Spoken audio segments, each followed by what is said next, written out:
All right, Brian, how do you want to start this off? Well, we're back here for our second visit to the O'Neill Duplex, one of two duplexes side by side designed by the architect Rodney Walker in 1953 here in the hills of Silver Lake. Overlooking the reservoir. So this is duplex number 1, and duplex number 2 is just down here, and apparently that's been converted into single family, whereas this is truly a duplex. There had been a connecting door between the two which could easily be reopened, so there's sort of a very flexible plan among the two units, and with that door joining the two together, this could also be used as a single family home. Yeah, and what's nice about this one, it does have Mills Act. I'll have you explain that because you're going to do better at that than I am, but that's a very important detail. True, and so they have Mills Act tax benefits, which is a substantial savings on the property taxes because this is a registered landmark. I think it's number 868, and with that landmark protection, they've also got layered in the additional Mills Act tax benefits, which is pretty substantial. So this one has a lot of the qualities of mid-century in that they're flexible. They're both 2-bedroom, 2 baths, but they could be seen as 1 bedroom with a flexible open space that you can use as an office or any kind of recreational activity. True, it's kind of like the Gregory Ain 3rd bedroom. It's really what feels like the dining area or the den that would be converted into a 2nd bedroom. The way it's organized is all of the service spaces, like the bathrooms and the kitchens, are on this side, and all of the space oriented towards those views that's all the public space that's looking out that way. Yeah, so you've got a big continuous wall of glass that runs the length of this shoebox oriented to Silver Lake Reservoir. Yeah. And it's kind of classic mid-century modern post and beam, a lot of great original details and very tastefully restored and renovated. And let's go in and talk about some of this. Let's do it. I was just going to say one last thing. He was case study designer of... Was it 16 and 18? 16 and 18. Yeah, so he was a case study house architect. These are not case study houses, but he was a case study house architect. Yeah. Worked Worked for Schindler and went out on his own and attained a degree of notoriety in his own right. Yeah.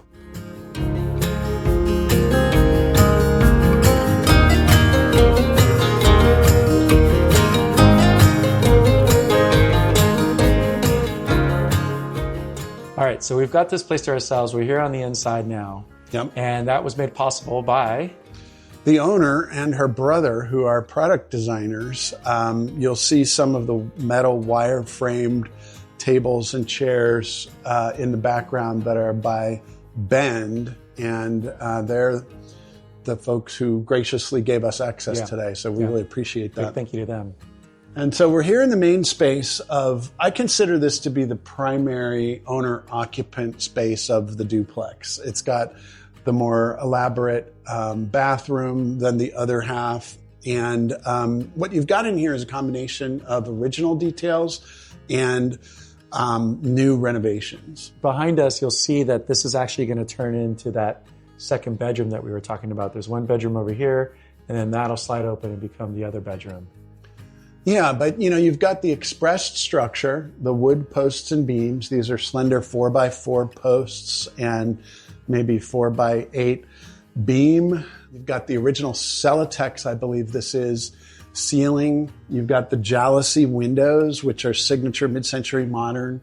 You've got this Malm fireplace, which is really wonderful, wood-burning fireplace, very iconic mid-century fireplace.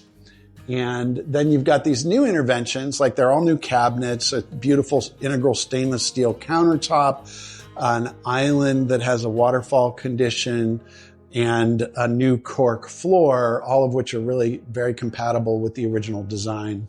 Yeah, and as I was mentioning on the outside, everything is oriented toward this outdoor space. And so it really does blur the line between indoor and outdoor, which is an architectural / mid-century. I mean, it really is just architectural by nature. But if you look at the kitchen and these jalousie windows on this side, they're all translucent.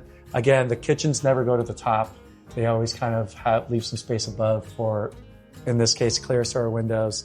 But on this side, of course, the jalousie windows are clear, so as to not disrupt the view of the reservoir. And I'm really glad you pointed that out, that this is really a very opaque side of the structure as it the hillside continues to go up. And so the back of the home, the back of the duplex is into the hillside, and the front is facing this amazing view of the reservoir.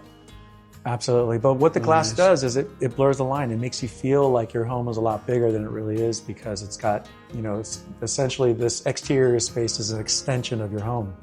Yeah, and you're connected to it through sliding doors at this end, take you out to the patio.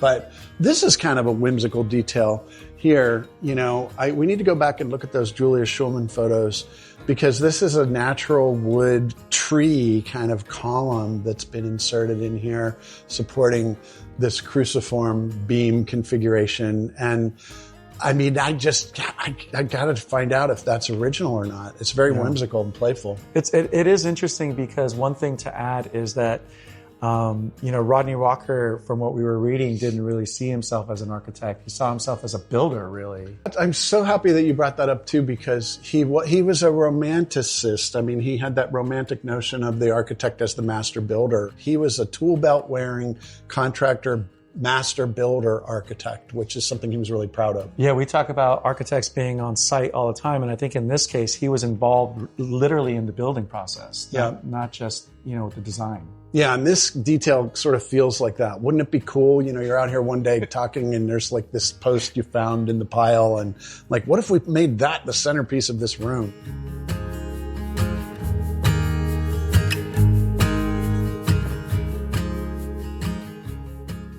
That's such a nice detail that we saw in Gregory Ames' architecture. We saw it in the Salkin, the John Lautner recently, where these were flexible spaces. And so this was 1953, post-World War II, where service people were coming back from the war, and there was a big housing shortage. And so you'd have a single man typically, or a young couple, that would buy a place like this, and then they could have a child and turn this den area into a bedroom by, sliding these panels closed. And it does have a, full bathroom. You don't have to sell your house and downsize. And so I love that. And then in addition, you've got another half of this duplex, and you can see the memory of the door that used to be here that could be reopened if you wanted to use this as a single family. So again, you could expand it and contract it without having to buy and sell real estate in order to do so. Yeah, this one's a little different, because this does feel, when you're in here, like a single family residence, but it is nice that it's a duplex.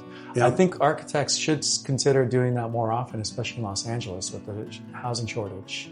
I agree. So then you've got this beautiful vertical paneling, you've got the Celotex ceilings, you've got these sort of Schindler-esque light boxes, built-in cabinets. It's all very compact and contained, and kind of a minimal amount of detailing. Absolutely.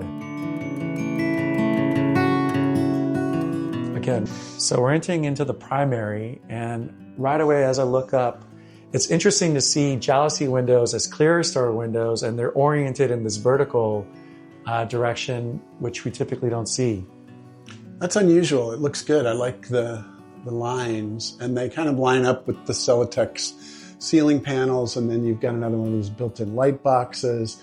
You've got shades that are recessed into shade pockets, and the floor-to-ceiling glass, the cork floor, and then this wonderful bathroom with the sunken Roman tub, and looks like glass tile to me. Yeah.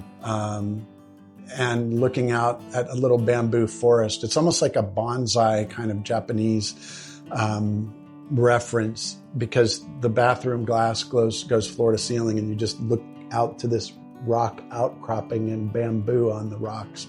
Yeah, pretty cool. You really do feel like you're exterior when you're in that bathroom. And one thing I did notice as I walked into this bathroom here is that the jalousie windows actually continue through that clerestory window that's nice. In the bathroom. Yes, it's a nice detail. That is a nice detail. So now we're over here in the other half of the duplex, and you can tell this is a smaller space. That's clearly the owner's half, or the larger of the two units in the duplex. And we're in the open plan, kind of dining area, kitchen, living room. We've got one of the two bedrooms here, and then the second behind this, what appears to be original, kind of accordion door that makes this into a second bedroom if you need it. It's really great to get back into this duplex. We really appreciate the owners and our friend Spencer who got us in here today. Yeah. And so how lucky are we that this is our job? Can you believe we get paid to do this?